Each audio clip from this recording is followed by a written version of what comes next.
नमस्कार दोस्तों, आप सभी को एक और नई कहानी सुनाती हूँ। सीमा झुलस गई भाग 2।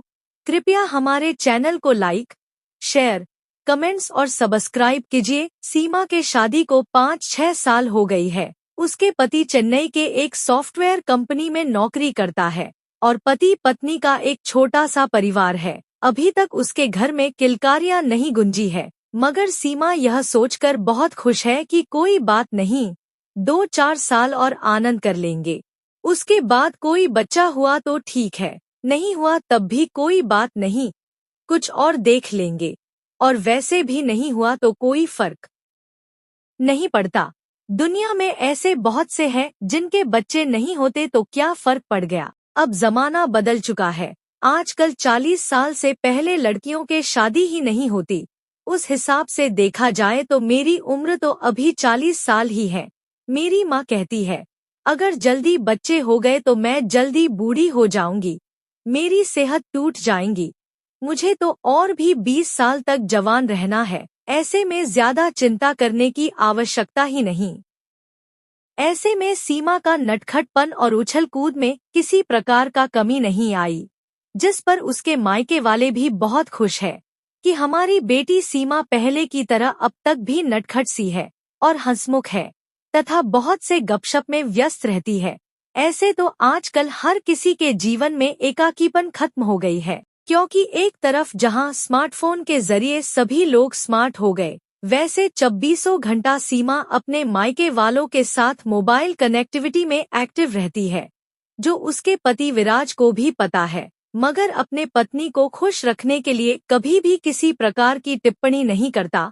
जब नवीन के शादी का निमंत्रण गया तो विराज को नहीं मालूम था कि नवीन का शादी है, क्योंकि निमंत्रण केवल सीमा को ही दी गई थी, ताकि सीमा अपने पति के साथ नवीन के शादी में शरीक ना हो, क्योंकि विराज का चेहरा नवीन के परिवार वालों से मैच नहीं करता। जिस पर विराज मन ही मन यह सोचकर आक्षेप जताता है कि मुझे मालूम है कि मुझे इनविटेशन नहीं मिलेगा, क्योंकि मेरा सूरत तुम्हारे मायके वालों के जैसे खूबसूरत नहीं है।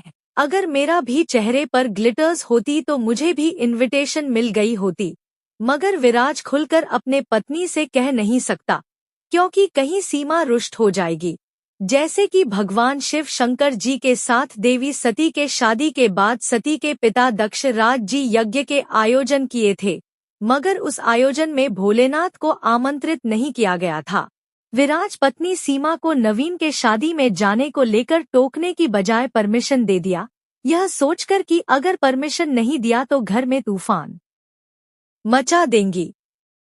ऐसे में सीमा अकेले ही अपने मायके में पहुंच गई, जिस पर मायके वाले बहुत खुश हैं। उसके भाई नवीन के शादी को लेकर घर में मेहमानों के जमावड़ा और हंसी ठिठोली का माहौल चल रहा था। हल्दी की रस्म का अनुष्ठान चल रही थी। सीमा अपने नटखटपन के साथ उछल कूद करते हुए सभी के बीच में आकर भाई नवीन को हल्दी लगाने गई। कहने लगी, मैं बड़ी बहन हूँ, इसलिए सबसे पहले मैं ही नवीन को हल्दी लगाऊंगी। इतने में बड़ी बुआ जी पल्लवी देवी सीमा को टोकते हुए कहती है, सीमा, तू किसी भी कार्य में हाथ नहीं लगाना। इतना सुनने पर सीमा बिफर पड़ी और उछलते हुए रसोई में चली गई, जहां रसोई में ढेर सारे पकवान बन रही थी, जो एक स्वाभाविक प्रक्रिया है। अपने भाई नवीन के शादी को लेकर सीमा बहुत खुश है और खुशी के मारे उछल कूद करने लगी। समाप्त। अगले भाग के लिए हमारे साथ बने रहिए।